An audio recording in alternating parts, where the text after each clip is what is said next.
The night air was thick, draped in a heavy silence as a young woman stood on the rooftop of an old building, her back against the cold stone railing. Her dark hair, tangled from the wind, framed a pale, tense face. She glanced nervously at the sky, her brown eyes wide with a familiar dread. The vampire stepped from the shadows, his arrival so silent she didn't notice him at first. He looked as he always had, ageless, regal, with an aura that reeked of ancient power. His skin was pale like the moon, and his long black coat fluttered in the breeze. His eyes, cold and calculating, locked onto her. "Hello, old friend," he said with a voice like velvet dipped in venom. "It's been a while." She didn't flinch. She knew he would come. He always did. "Yeah, without you, I could finally smile." She spat, her voice dripping with sarcasm. The vampire smiled, a slow, sinister sneer. He stepped closer, his every movement deliberate, a predator savoring the hunt. "I noticed that," he hissed, his lips curling into something between a grin and a threat. "but it never lasts, does it? You've always had to pay for my sins." The woman straightened her back, her hands tightening into fists. She felt the familiar wave of anger rising inside her, but she fought to keep it in check. "How have you been? More trauma, I see. I hear whispers. They say you might have PTSD now." He chuckled darkly, his gaze raking over her, feeding off her pain. "What's it to you?" She let out a bitter laugh, masking the cracks in her armor. "Always trying to wear that mask," the vampire mused, circling her slowly like a dark storm, ready to engulf its prey. "It works on nearly everyone but you." She snapped, thinking of all the others she had fooled, how they had been taken in by her smile, by her false bravado, but not him. Never him. "So, back again.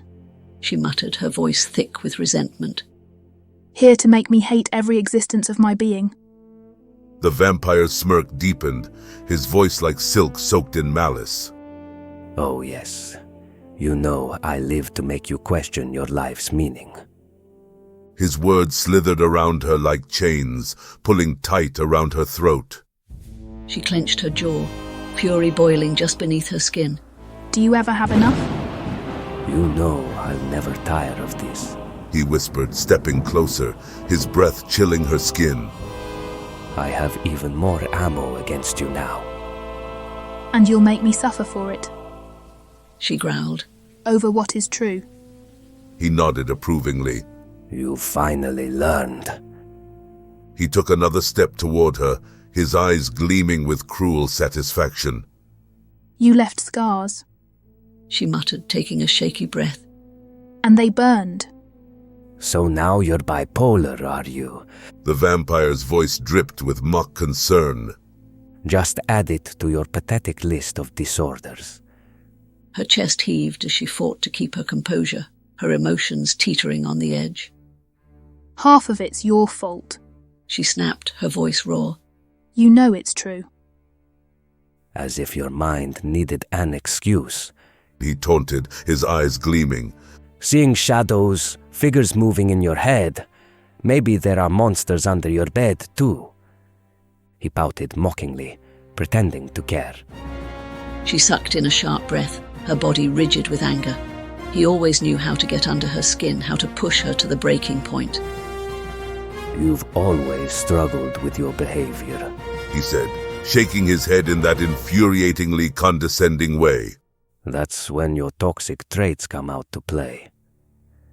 "You'll never win," she forced herself to say, though the words tasted bitter on her tongue. The vampire cocked his head, his dark eyes shining with amusement. "Do you really believe that? You stumble, you sway every single day." "It's your fault." She screamed, her voice shaking with fury. "And you act like you don't have a clue." He smiled, studying his nails with a casual indifference. "Yes, this is indeed true." He looked at her again, his gaze sharp and penetrating. "Well, let's see," he said, tapping a long finger against his temple as if deep in thought. How many people have almost died, again because of you? I hear it's been plentiful. Her breath caught in her throat, her mind spiraling as memories she tried so hard to bury flooded to the surface. Your friend tried to hang herself, didn't she? Failing miserably at maintaining her own mental health. And you didn't even see it. You froze. And now you think it's your fault. The woman's eyes glazed over, her body suddenly numb as guilt and sorrow clamped around her heart. And let's not forget your sister. The vampire continued, his voice a mockery of sympathy. That one nearly broke you, didn't it? You cried until your eyes turned to sandpaper. How tragic, how utterly pathetic. She gritted her teeth, trying to push the memories away, but his voice slithered deeper, twisting the knife. And the hospital, years of fighting.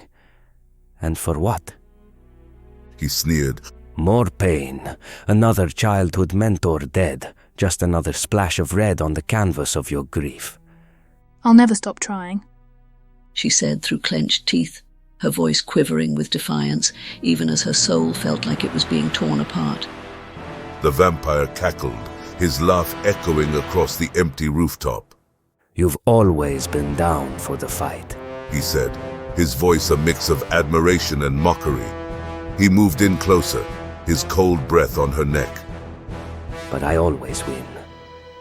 Her body trembled, not from fear, but from the relentless weight of the memories he conjured.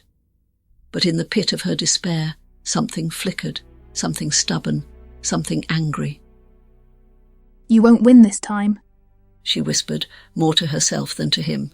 He smirked, licking his lips. We'll see, old friend. We'll see.